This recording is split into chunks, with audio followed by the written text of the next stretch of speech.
You know, I think step one today is about Chief Graves. I'm proud of Chief Graves, and I think is what she said already. We want to be open. We want to be as open and transparent as possible, both from the Board of Police Commissioners level and the Police Department level.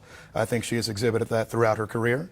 And so, you know, what I just said now is largely what this was all about in terms of this choice.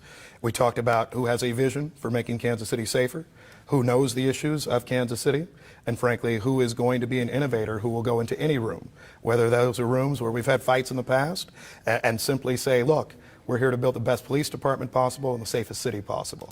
That, I think, is what you heard from the board by and large. We were proud to have a wonderful set of candidates. All of them are outstanding police officers or law enforcement folks. We wish them all very well, but we are excited about having our new chief, having a good vision, a permanent good vision for the future of Kansas City. And so I want to say this as well. I think Interim Chief Maben, he has handled this department, I think, well over the past almost year.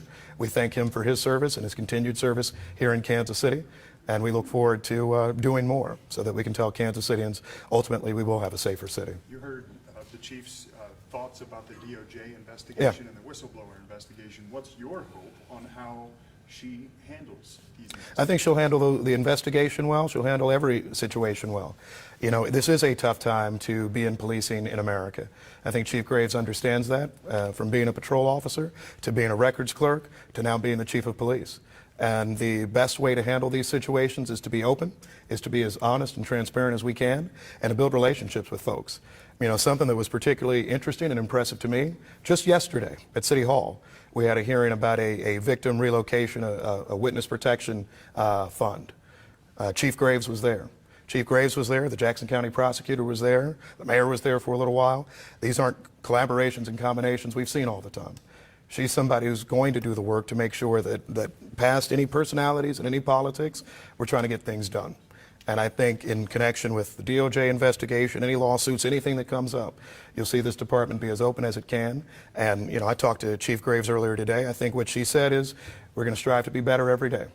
You know, nobody's perfect. We recognize we're not. Department recognizes it's not. But she's recognizing that everybody goes out each day to try to do right by the people of Kansas City and to try to make sure Kansas City will be safer, and have great confidence that Chief Graves will do that.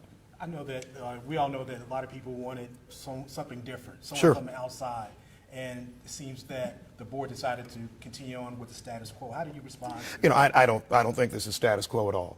I think as you see Chief Graves execute long-term on her plans and her vision, I think that she is just as creative, as innovative as any of the candidates that came before us. For us, what we were looking for is who has a plan and a vision to make this city safer long-term, and who has the best plan for that. And so I don't think it's status quo to say that, you know, she may do some things differently. She may make some changes. That's within her discretion and her authority, working with the board, her command staff, rank and file, and everyone in this community. But, you know, I don't think the first woman in the 148-year history of this department is just status quo to lead this department.